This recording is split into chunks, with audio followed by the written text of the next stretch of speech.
मत्ती रचित सुसमाचार और इसमें आपको 20 अध्याय में यहाँ पे दो अंधों का विषय में बातचीत है।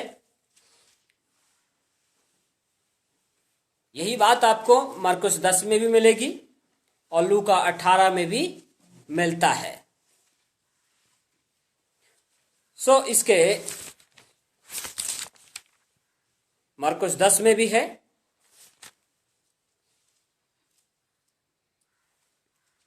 वहां पे आपको 46 पद से मिलता है और यहां पे ये कहता है 29 पद से मत्ती 20 के, जब वे यरीहो से निकल रहे थे तो एक बड़ी भीड़ उसके पीछे हो ली और दो अंधे जो सड़क किनारे बैठे थे यह सुनकर कि यीशु जा रहा है पुकार कर कहने लगे, हे प्रभु, दाऊद की संतान, हम पर दया कर।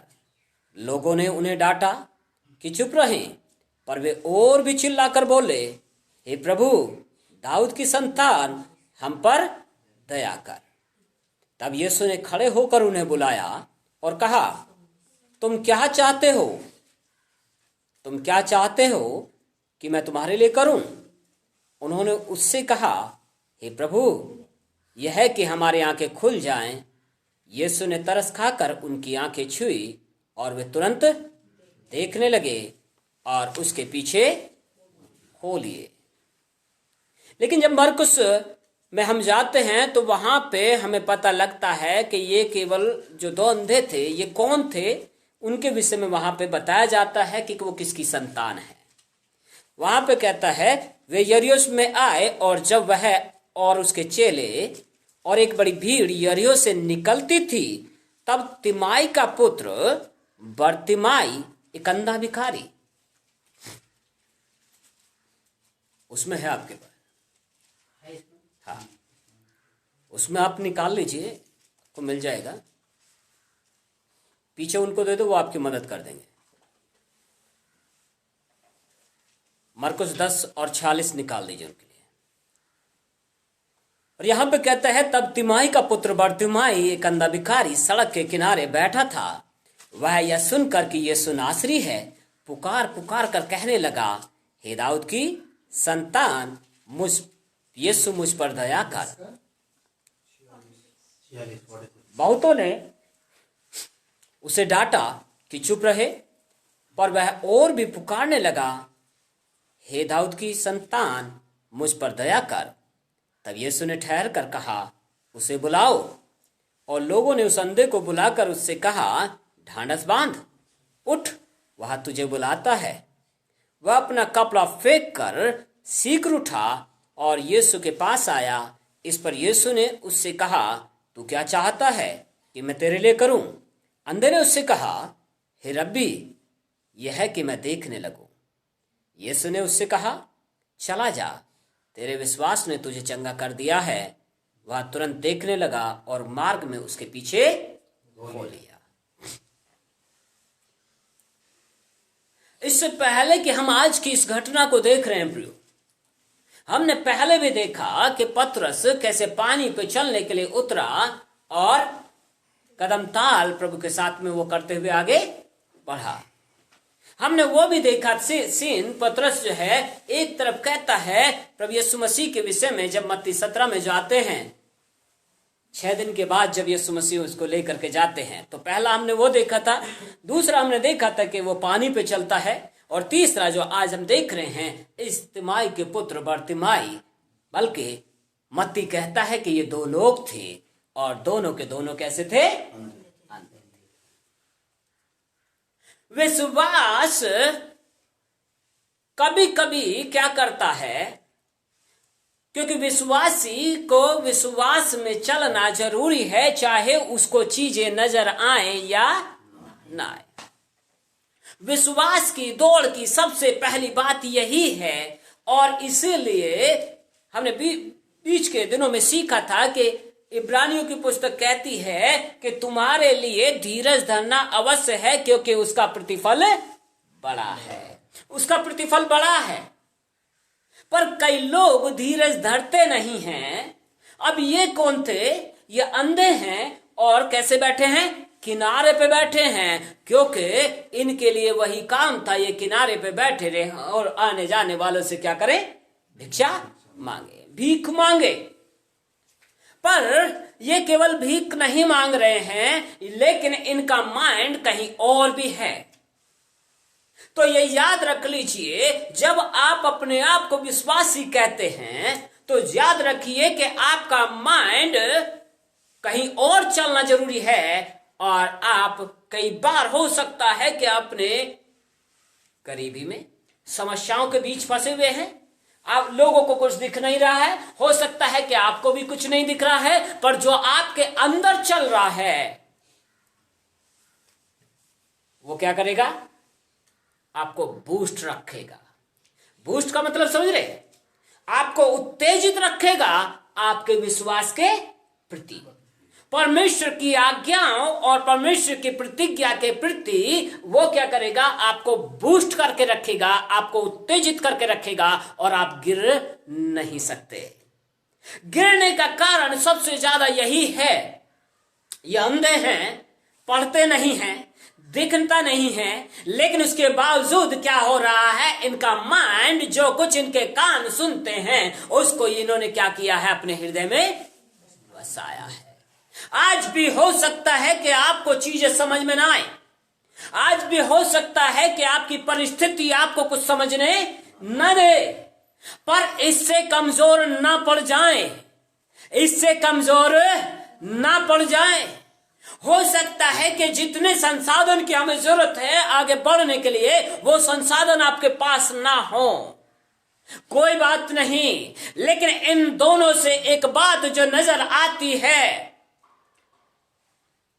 कि इन्होंने जो कुछ पुरखाओं से सुना, जो कुछ इन्होंने बचपन से सीखा कि यीशु है और मसीहा आने वाला है, लेकिन एक बात जो इन्होंने और सीखी कि वो कहां से आएगा? दाऊद के वंश से आएगा। और ये परमेश्वर के भविष्यवक्ताओं ऋषि मुनियों की किताबों में पाया जाता है कि ये पैदा होगा मसीहा, दुनिया का मसीहा आएगा। और वो कैसे आएगा? इस वंश से आएगा और वो सबके पापों के लिए क्षमा का काम करेगा, उनके पापों को क्षमा करेगा और उनके रोगों को दूर करेगा। ये बात अभी तक हो सकता है जो देख रहे हैं कई बार वो भी नहीं देख पाते।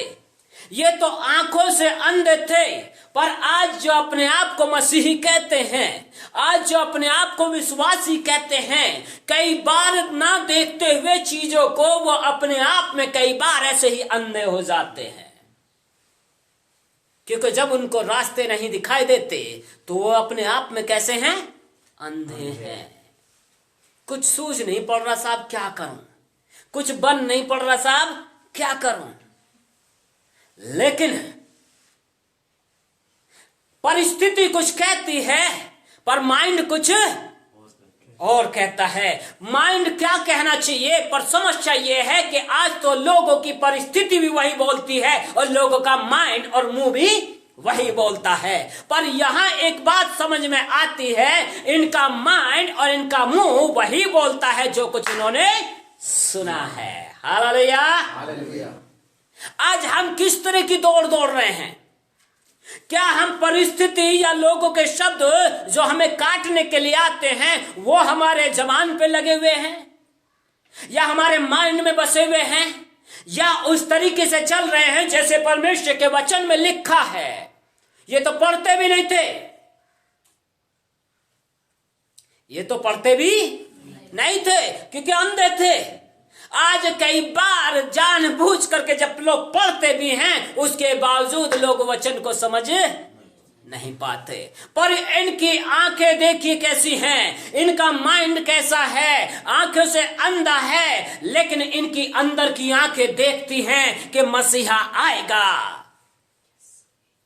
मसीहा आएगा। और मसीहा का मतलब क्या होता है? उद्धार करता, बचाने वाला। मसीहा आएगा और कैसे करेगा? वो रोगों को दूर करेगा, वो छुटकारा देगा, बदरूहों को निकालेगा। जो जो उसके विषय में भविष्यवाणी की गई, इन्होंने सबसे बड़ी बात है भविष्यवाणी की बातों को तुच्छ नहीं जाना। आज लोग भविष्यवाणी की बातों को तुच्छ जानते हैं। जो परमेश्वर के वचन में भविष्यवाणियां हैं मसीह के विषय में, उनको तुच्छ जानते हैं। न केवल उनके लिए, लेकिन जो मसीह ने आपके मेरे विषय में बातें की हैं, उनके विषय में खुद वो सोच नहीं पाते। लेकिन इनका माइंड कहां चल रहा था? एक ही बात पे था। दिखाई नहीं दे रहा है, कोई बात नहीं, कुछ सूझ नहीं पड़ रहा है, कोई बात नहीं, पर इनका माइंड एक ही बात पे लगा हुआ है, मसीहा है तो कहां से आएगा? तभी कहता है दाऊद की संतान। दाऊद की संतान ऐसे नहीं बोल दिया। जहां पे फरीसी नहीं समझ पा रहे, याजक लोग नहीं समझ पा रहे कि ये दाऊद के घराने से आया है, क्योंकि वचन में तो लिखा है कि वो दाऊद के घराने से आएगा। लेकिन फरीसी और याजक लोग नहीं समझ पा रहे कि ये कहां से आया है, वो नहीं समझ पा रहे। आज भी कई लोग वचन को सुनते और समझे, वचन को पढ़ते और समझे, पर विश्वासी कैसे चलेगा? विश्वास के साथ चलेगा। और बाइबल कहती है, इब्रानियों की पुस्तक की कहती है 10वें अध्याय में, मेरा धर्मी जन कैसे रहेगा? विश्वास से जीवित रहेगा। हालेलुया। विश्वास से जीवित रहेगा। और विश्वास से जीवित रहने का मतलब है, मैंने पहले भी बोला है कि हमेशा चुस्त और दुरुस्त। आप कैसे हो अपने विश्वास में, अपने माइंड में? चिट्ठी के परिस्थितियां कुछ कहती हैं, पर मुझे मालूम है जो मुझ में बसता है वो सर्वशक्तिमान ईश्वर है। वो सर्वशक्तिमान ईश्वर है जो मेरी परिस्थितियों को बदल के रख देगा। मेरी परिस्थितियों को बदल के रख देगा। बहन उठ के आंखों पे पानी मार गया।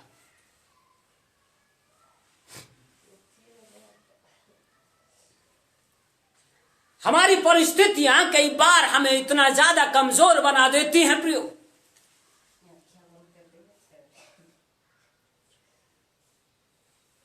हमें इतना कमजोर बना देती है, पर ये ऐसे हैं, चारों तरफ से लाचार हैं, काम कर नहीं पा रहे हैं, कुछ दिख नहीं रहा है, किधर को चले? क्योंकि बाइबल ये नहीं कह रही है कि एक आंख का था ये। बाइबल कह रही है ये अंधे थे, मतलब पूरे तरीके से अंधे थे। और अंधे को किसी के सहारे की जरूरत पड़ती है, किसी के सहारे की जरूरत पड़ती है। पर आज हो सकता है कि आप अपनी परिस्थितियों बस ऐसे हो गए हैं, इन्हीं के समान के एक आंख से नहीं दिख रहा, दोनों से नहीं दिख रहा, पर किसी के लिए, किसी के सहारे की जरूरत। अब मैं समझता हूं शायद इनके पास वो व्यक्ति होगा जो इनके अंदर परमेश्वर के वचनों को डाल रहा होगा और कह रहा होगा मसीहा आएगा, और मसीहा क्या करेगा? वो छुएगा, वो आजादी देगा, वो रोगों को दूर करेगा। आज लेकिन परमेश्वर के वचन को जानने पर भी कई लोग अपने आत्मिक अंधेपन में, कई लोग अपने ऐसे अंधेपन में चले गए हैं जहां पे उनको कुछ सूझता ही नहीं है। पर ये वो अंधे हैं जिन्होंने परमेश्वर की वाणी को सुना है, क्योंकि इनको जो सुना रहा था या इनको जो लेके चल रहा था वो इनके साथ ऐसा व्यक्ति था जो हमेशा उत्साह में इनको क्या करे? आगे बढ़ाए। कोई बात नहीं, मैं परमेश्वर ने ऐसा ऐसा करने जा रहा है। मसीहा जब आएगा तो क्या पाओगे? तुम छुटकारा पाओगे, तुम आशीष को पाओगे। और वही बात इनके दिल दिमाग में बैठ गई प्रियो। आज आपके दिल दिमाग में कौन सी बातें बैठती हैं? परिस्थितियां, लोगों की बातें, या परमेश्वर के वचन और उसकी प्रतिज्ञाओं के विषय में बातें? कौन सी बातें आपके दिल में आज घर करती हैं? यदि परमेश्वर के वचन आपके अंदर बसता है तो वह आपके दिल दिमाग में आ जाना चाहिए और बार बार वही बात होनी चाहिए। हम आगे पढ़ते हैं और क्या कहता है, मत्ती 10 इसमें जब जा रहे हैं तो 47 कह रहा है, मरकुस 10 में कहता है, यह सुनकर कि यीशु नासरी है पुकार पुकार कर कहने लगा, हे दाऊद की संतान यीशु मुझ पर दया कर। पर 48 पद कुछ कहता है। 48 पद क्या कह रहा है, परंतु बहुतों ने उन्हें, मत्ती कहता है कि वो 2 लोग थे और उनको डांटा, पर ये क्या करने लगे, ये बहुतों ने उसे डांटा कि चुप रहे, पर वह और भी पुकारने लगा। हालेलुया।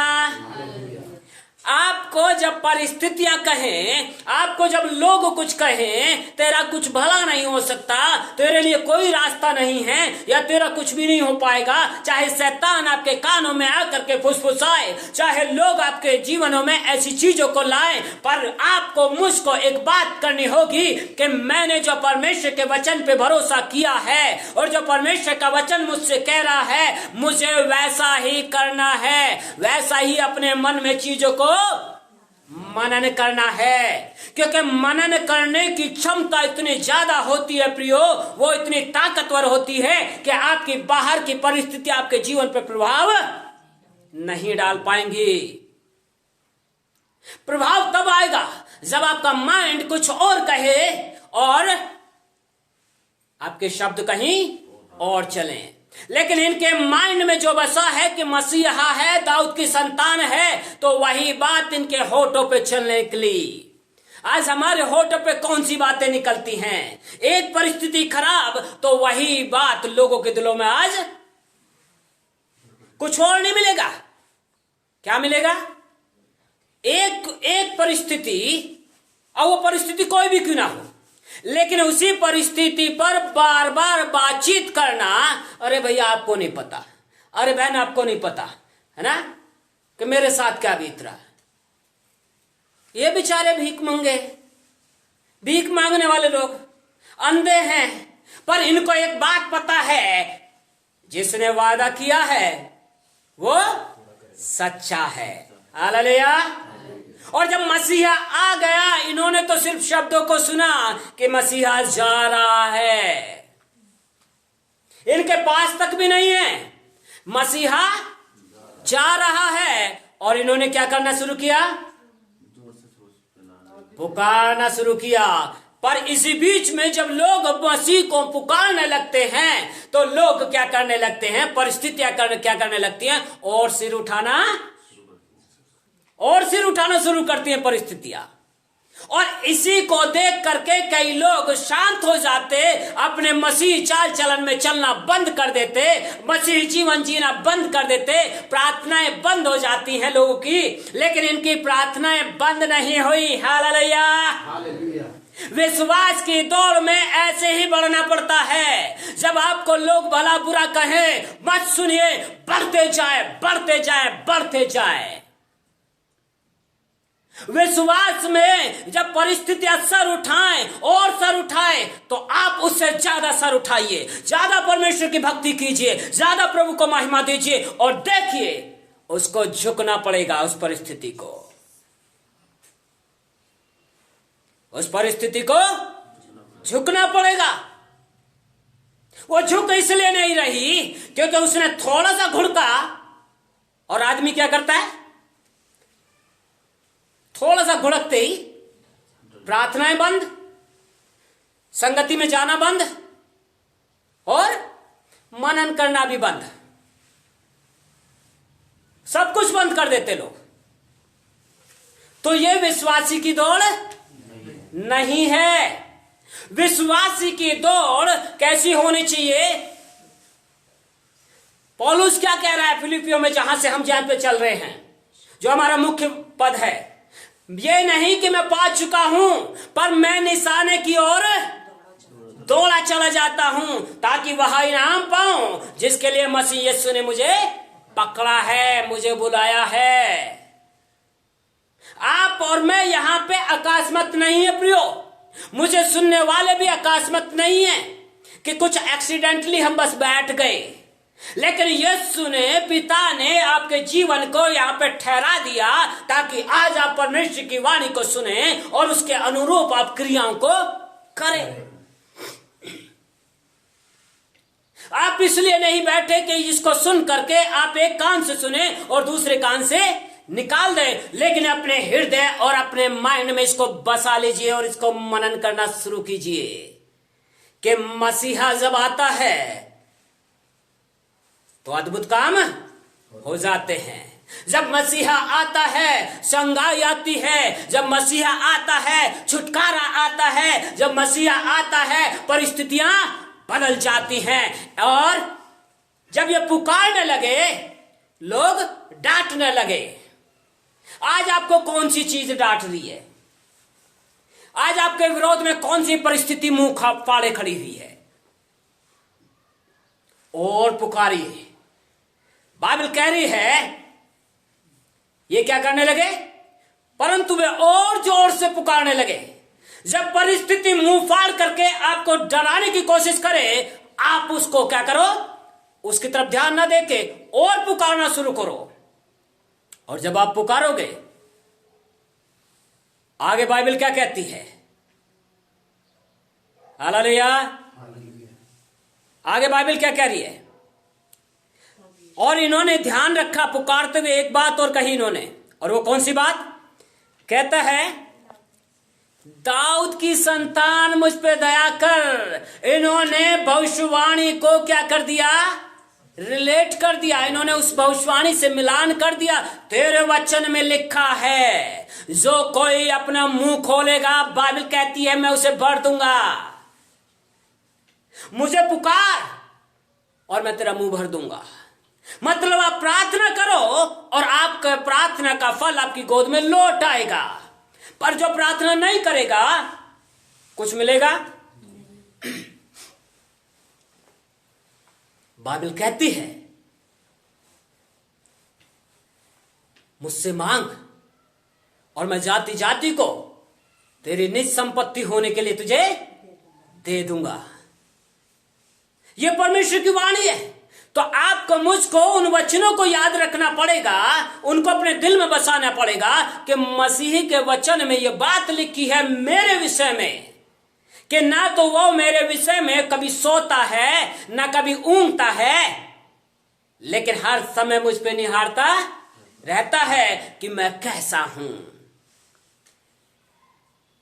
मुझे याद रखना पड़ेगा, आपको याद रखना पड़ेगा परमेश्वर के घर का अधिकारी कौन है? परमेश्वर के घर का अधिकारी कौन है? प्रभु यीशु मसीह। और परमेश्वर का घर कौन है? हम लोग। जब परमेश्वर के घर हम हैं तो मेरे जीवन का अधिकारी कौन होना चाहिए? प्रभु यीशु मसीह। और जब यीशु मसीह अधिकारी है तो दूसरा कैसे आके मेरे जीवन पर हावी हो जाए? परिस्थितियां मेरे जीवन को कैसे तोड़ दे? वो तोड़ तब रही है क्योंकि उस परिस्थिति के विषय में आप बात करे जा रहे हो। इसने अपने अंधेपन के विषय में बात नहीं करी। जब इसने पुकारना शुरू किया तो इसने क्या किया? हे यीशु दाऊद की संतान, हे यीशु प्रभु दाऊद की संतान। मतलब यह है कि मसीहा तू जो वाचाओं की संतान, दाऊद की संतान, जिसके विषय में लिखा है कि वो दाऊद के वंश से आएगा, उन्हीं बातों को वो करने लगे। आज आपको क्या करना पड़ेगा? वचन को अपनी प्रार्थनाओं और अपने शब्दों में रखना पड़ेगा। आपका माइंड को वही सोचना पड़ेगा जो आपको सिखाया जाता है। जब आप इसके उलट सोचते हैं परिस्थितियां तब सर उठाती हैं, विपरीत परिस्थितियां तब सर उठाती हैं प्रियो।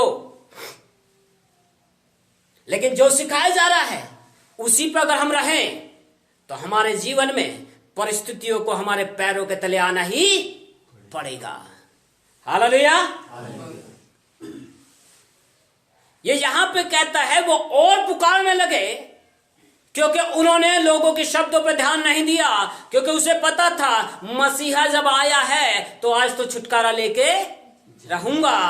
अब मुझे नहीं पता ये कैसे दौड़ के भागे, पर ये क्या हुआ, यीशु ने कहा उसे बुलाओ। जब आप लगातार पुकारते हैं तब दुष्ट आपको होल्ड नहीं कर सकता, तब आपको दुष्ट थामे नहीं रख सकता, परिस्थिति आपको थामे नहीं रख सकती। पर इसका मतलब यह नहीं है कि परिस्थितियां एकदम चली गई, परिस्थिति अभी भी बनी है, अभी भी वो अंधे हैं, ध्यान रहे, अभी भी क्या है वो अंधे हैं।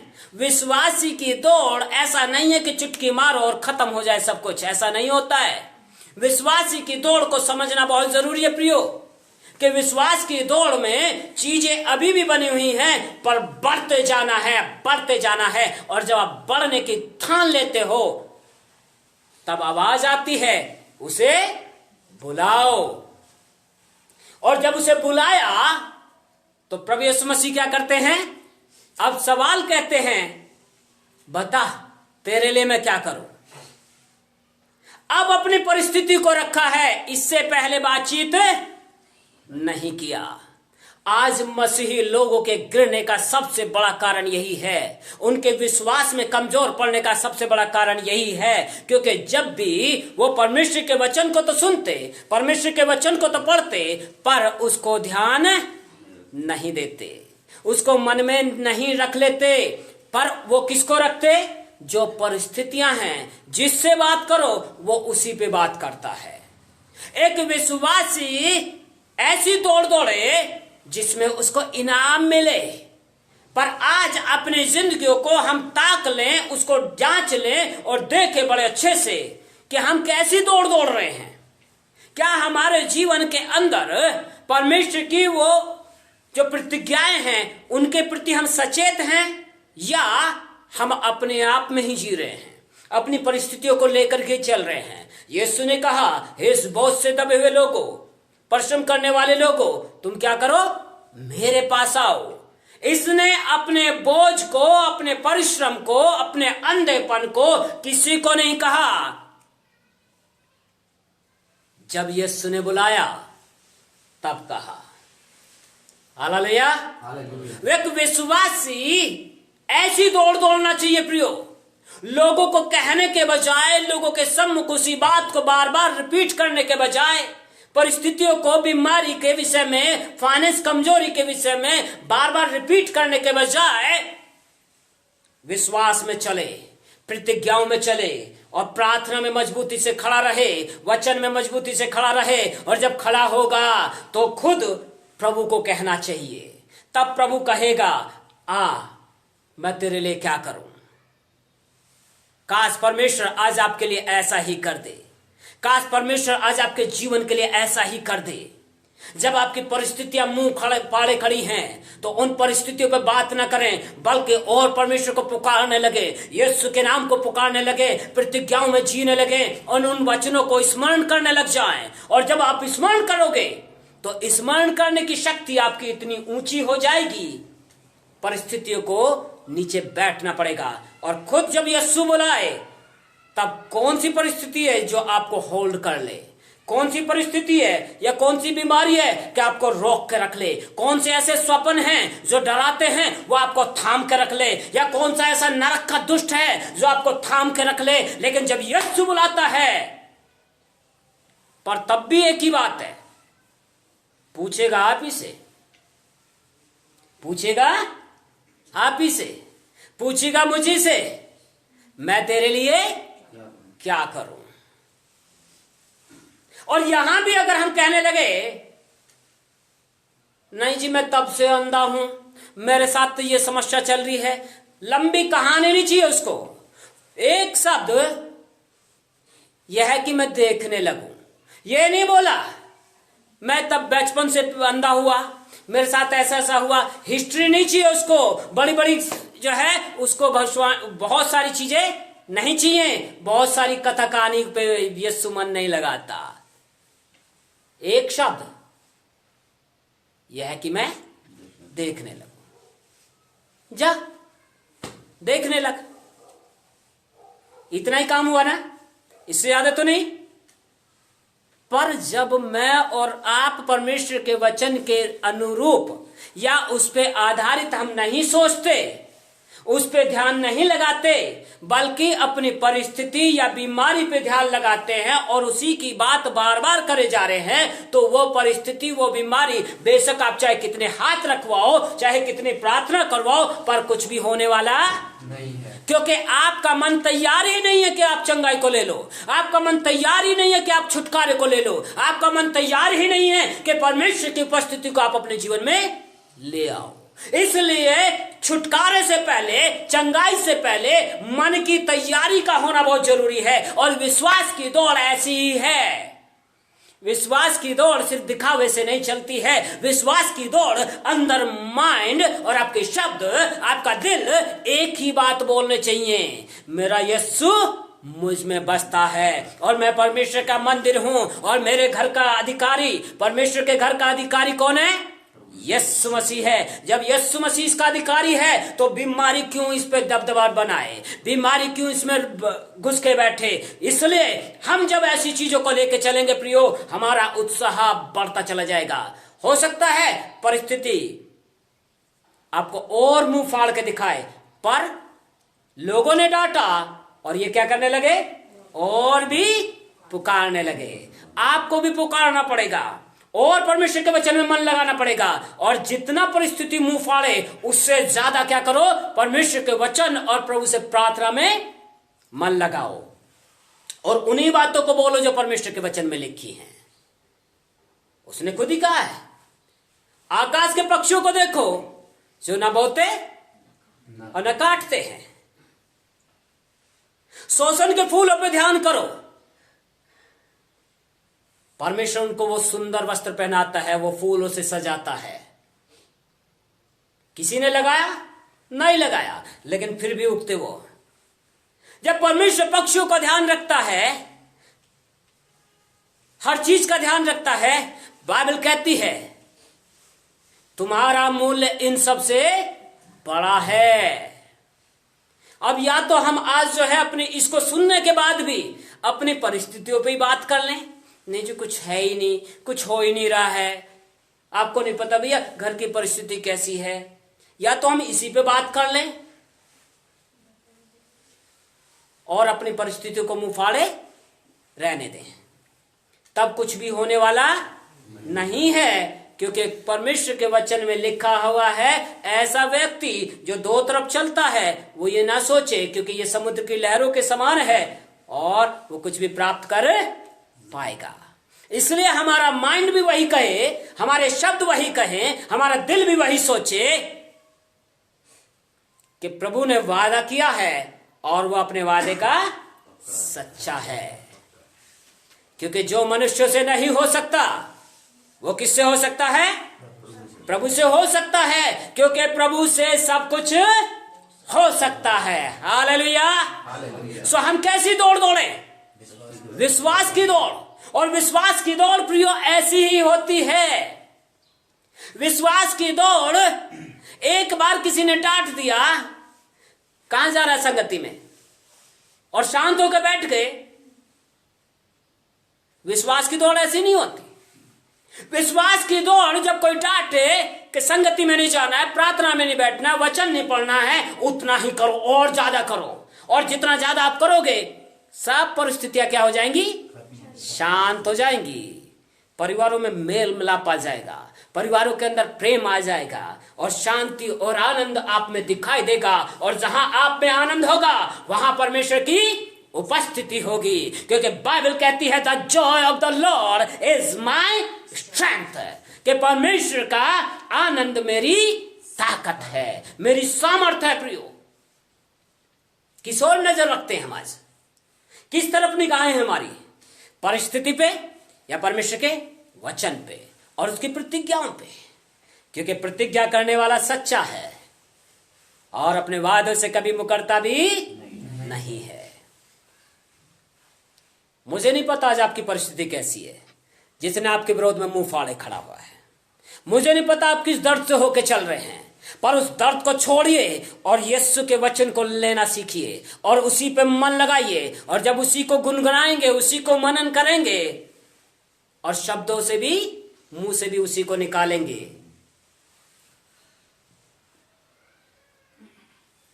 मेरी शादी के समय पे मैं आपको इसको बता के यहां पे समाप्त करूंगा इसको। मेरे साथ कोई नहीं था और मेरे पास पैसे भी इतने नहीं थे। सिर्फ तब तक कितने मिलते? 5,000 रुपये मिलते थे। शादी के थोड़ा ही समय बचा है, मेरे पास कुछ नहीं है और कोई ऐसा भी नहीं है कि कोई कुछ कर भी दे। परिवार वाला कोई साथ नहीं, कोई साथ देने के लिए भी तैयार नहीं। मुझे प्रभु का वचन मिला और प्रभु का वचन एक जगह पे कहता है कि परमेश्वर अपने महिमा के धन के अनुसार तुम्हारी सारी घटी को पूरा करेगा। पर कैसे महिमा के धन के अनुसार? कौन से महिमा के धन के अनुसार? अगर मैंने महिमा में बोया है तो मैं काटने का भी अधिकारी हूं। और तब मेरे को वो बात समझ में आई कि मैंने क्या किया है, क्योंकि हर महीने सैलरी आने से पहले मैं क्या करता था, अपना प्रार्थना करता और 10वां हिस्सा निकाल के प्रभु के भवन में लेके जाता। और जब मैं करने लगा और ये करते करते कई साल निकल गए, उसके बाद मेरे जीवन में क्या आया, मुझे खुद अपनी शादी के लिए इंतजाम की जरूरत है। गाड़ी नहीं हो सकती, पैसे नहीं है। ज्वेलरी वाले को आधे पैसे दे चुका हूं, आधे देने हैं, कुछ नहीं है। केक वाले को देना है, सब कुछ करना है, कहां से करूंगा? परमेश्वर ने इस वचन को मुझे देना शुरू किया और जब मैंने ये सुना, मैं इसको लेके, एक गीत है, Jehovah jireh my provider, his grace is sufficient for me, कि मैं यहोवा यिरे, यहोवा परमेश्वर यिरे, जरूरतों को पूरा करने वाला, मेरी सारी जरूरतों को पूरा करेगा। उसका अनुग्रह ही मेरे लिए काफी है, अपने महिमा के धन के अनुसार। मतलब जो मैंने बोया है उसके काम में, उसके भवन में, अब वो क्या करेगा, वो लौट के आएगा। अब वो लौट के आएगा। और हुआ ये कि मेरे जीवन के अंदर मैंने कुछ चीजों को कर रखा था और वो जिनकी उम्मीद नहीं थी वो होने शुरू हुए। और जब वो होने शुरू हुए, एक अंकल का फोन आया, बेटा गाड़ी हो गई। मानिए अंकल अभी तो नहीं हुई है। अच्छा ठीक है, मैं अपने स्कूल की गाड़ी ना आपके उसके लिए कर दूंगा, आपको पैसे नहीं देने। मैं ठीक है, थैंक यू अंकल। गाड़ी पूरी उनकी तरफ से, तो 50 सीटर है, वो मैंने बोल दिया उसको, वो हो जाएगी। कार का होना है, किसको बोलूं? फिर किसी और का है। मेरे एक दोस्त था, पंजाबी भाई है, उसका फोन, ललित भैया कुछ हुआ? भैया अभी तो कुछ नहीं, वेट कर रहा हूं प्रभु का। क्या उसने कर दिया इंतजाम। विश्वास वाला बंदा नहीं है, ये विश्वासी नहीं है। ये पंजाबी मेरा एक दोस्त है, आज भी दोस्त वो, कर दिया भाई, हो गया है। और मैं बताऊं, जब शादी हो गई, शादी में हम लोग बैठे हुए हैं, वो आया और मेरे हाथ में कुछ पैसे रख करके दे के चला गया कि भैया ये घूमने के लिए। जब परमेश्वर करता है तो ऐसे करता है, बिना ब्याज, बिना किसी उसके, और उसको 1.5 साल बाद तक जाकर के मैं उसको पैसे वो लौटाता रहा। मतलब आपकी आंखों ने जो नहीं देखा, आपके कानों में जो चढ़ा, आपके फैमिली ने आपको साथ नहीं दिया, कोई बात नहीं, लेकिन परमेश्वर है जो आपके लिए किसी को खड़ा करता है। आज आपके किस ओर ध्यान है, किस परिस्थिति पे ध्यान है, किस बीमारी पे ध्यान है? यदि बीमारी पे ध्यान लगाओगे तो मरोगे, यदि परिस्थिति पे ध्यान लगाओगे तो मरोगे, लेकिन यीशु के वचन और उसकी प्रतिज्ञा पे ध्यान लगाओगे तो जीवित रहोगे। आमीन, आमीन। आज हम निर्णय ले ऐसी बात का। मैं आपको ऐसे ही हवा में नहीं उड़ा रहा हूं, लेकिन मैंने उन बातों को अपने जीवन में देखा है प्रियो, और परमेश्वर ऐसा करता है क्योंकि वो भला है और अपनी नजरों को हमसे हटाता भी नहीं है। आज भी उसकी नजरें बनी हैं, पर आपकी नजरें कहां हैं? आपकी आज भी उसके शब्द आपके लिए हैं, पर आपके शब्द कहां हैं? आज भी उसका दिल आपके लिए रोता है, पर आपका दिल किस ओर है? यदि आपका दिल उसके लिए नहीं है तो वो क्या कर सकता है? वो तो कहता है कि मैं तो हाथ फैलाए खड़ा रहा इस कठोर जाति के लिए, लेकिन कोई भी नहीं आया, किसी ने नहीं सुना। तो जब आप उसकी आवाज को सुनो तो मन को कठोर ना करो। आज निर्णय लें कि आज से हम अपनी परिस्थितियों पे, आज से हम अपनी बीमारियों पे, आज से हम अपने फाइनेंस ट्रबल पर उस पे ध्यान नहीं लगाएंगे, लेकिन हम परमेश्वर के वचन और उसकी प्रतिज्ञाओं को अपने दिल दिमाग में बसाते रहेंगे और चलते फिरते अपने काम करते हुए उन्हीं बातों को स्मरण रखेंगे। और जब वो स्मरण रहेंगी तो परिस्थितियों को आपके पैरों के तले आना ही पड़ेगा। हालेलुया, वो आना ही पड़ेगा। लेट्स क्लोज अवर आइज और एक निर्णय लें कि प्रभु अब तक मैं जैसे भी चला, लेकिन आज से मैं विश्वास की दौड़ दौड़ना चाहता हूं। आज से मैं विश्वास में चलना चाहता हूं, और ऐसा विश्वास जो मुझ में दिखाई दे प्रभु, जो मेरी बातों में दिखाई दे, मेरे शब्दों में दिखाई दे, मेरी आंखों में दिखाई दे, मेरे चलने फिरने में दिखाई दे। निर्णय ले इस बात का। Yes Jesus will lift up your holy name Lord, blood of Jesus. अपनी आंखों को बंद करें और क्यों ना हम प्रभु से प्रार्थना में चले और उससे कहें, पिता आज तक मैंने अपनी परिस्थितियों पे मन लगाया है, आज तक मैंने बीमारी समस्याओं के ऊपर मन लगाया है, लेकिन जब आज मैंने तेरे वचन को सुना है तो मैं तेरे वचन और उसकी प्रतिज्ञाओं पे मन लगाता हूं। यीशु धन्यवाद प्रभु, क्योंकि तू मेरे लिए मारा गया और तू मेरे लिए गाड़ा गया और तीसरे दिन मुर्दों में से जी उठा, जो आज भी जीवित है, और मेरी परिस्थितियों से तू मुझे जीवित कर दिया। मैं तेरा धन्यवाद देता। काश आज आपकी ये प्रार्थना हो जाए प्रियो, काश आपकी ये प्रार्थना हो जाए। पवित्र आत्मा सहायता मदद कर, एक एक के जीवन पे तेरा कंट्रोल हो जाए, एक एक के जीवन पे तेरी शांति और आनंद और अनुग्रह आ जाए, और प्रतिज्ञा की बातें प्रभु हर एक के माइंड में प्रभु घर करने पाए, ताकि प्रभु ऐसी स्मरण शक्ति कर, ताकि प्रभु उन्हीं बातों को हम सोचने वाले हो जाएं, और प्रभु जैसा तू चाहता है वैसा हम चलने वाले बन जाएं, ताकि विश्वास की दौड़ दौड़े और उस इनाम को पाएं जिसके लिए मसीह यीशु में ओ पिता ने हमें पकड़ा है, परमेश्वर ने हमें पकड़ा है। धन्यवाद कि तू मेरे जीवन का अधिकारी है। अब मेरे जीवन पे कब्जा कर, इन प्रियजनों के जीवन पे कब्जा कर, हर एक सुनने वालों के जीवन पे कब्जा कर, ताकि हर एक के अंदर तेरी आत्मा का बहाव आए, हर एक के अंदर प्रभु बुद्धि ज्ञान समझ आए पिता, और कोई भी निर्णय लें, कोई भी शब्द बोले तेरी आत्मा में होकर के बोलने पाए पिता। पवित्र आत्मा कब्जा कर लीजिए। Yes Jesus name lord, in Jesus mighty name lord father, यीशु के नाम से एक एक को मैं आशीषित करता और हर एक के अंदर से बंधनों को ब्रेक करता यीशु के नाम में, दुष्ट के कामों को यीशु के नाम से हर एक जीवन से और डिस्ट्रॉय करते, और पवित्र आत्मा हर एक के विचारों पे कंट्रोल कर, और जो कुछ सुना है वो हृदय पटल पर लिख जाए, ताकि हृदय में वही रहे, माइंड में वही रहे, और प्रभु शब्दों पे भी वही रहे। पिता अपना कब्जा कर, हर एक सुनने वाले भाई बहन को भी तू आशीषित कर, जो ऑनलाइन सुन रहे उनको भी आशीषित कर। तेरी दया का हाथ हर एक के जीवन पर होने पाए। यदि कोई बीमार है, समस्या में है, यीशु के नाम से इसी समय ओ प्रभु उनकी बीमारी और समस्या के ऊपर अधिकार को लेता और हुक्म देता, तेरा दास होने के नाते सारी बीमारी की आत्मा छोड़ो यीशु के नाम से एक एक जीवन को, और सारी परिस्थितियां इसी समय सबके दम घुटे यीशु के नाम में, और परिस्थितियां छोड़ के भागे यीशु के नाम में। इसी समय प्रभु तेरी उपस्थिति को रिलीज करते एक एक जीवन के ऊपर पवित्र आत्मा कब्जा कर ले। अब तक तू हमारे प्रभु रहनुमा है, हमारे लिए दया का सागर पिता, हम तेरा धन्यवाद देते। आज पूरे दिन पर प्रभु आप हमारे संग संग हो, और प्रभु इसी अभिषेक में बना के रख, इसी प्रभु मेंटेलिटी में तू लेके चल, ताकि प्रभु जी हम बीमारी समस्याओं के ऊपर प्रभु मन न लगाएं, लेकिन तेरे वचनों पे मन लगाएं, और वही हमारे दिल दिमाग में बसने पाए और हमारे होठों से भी निकले पिता। सारा आदर महिमा आपको देते, धन्यवाद यीशु के नाम से मांगते, आमेन। So God bless you all.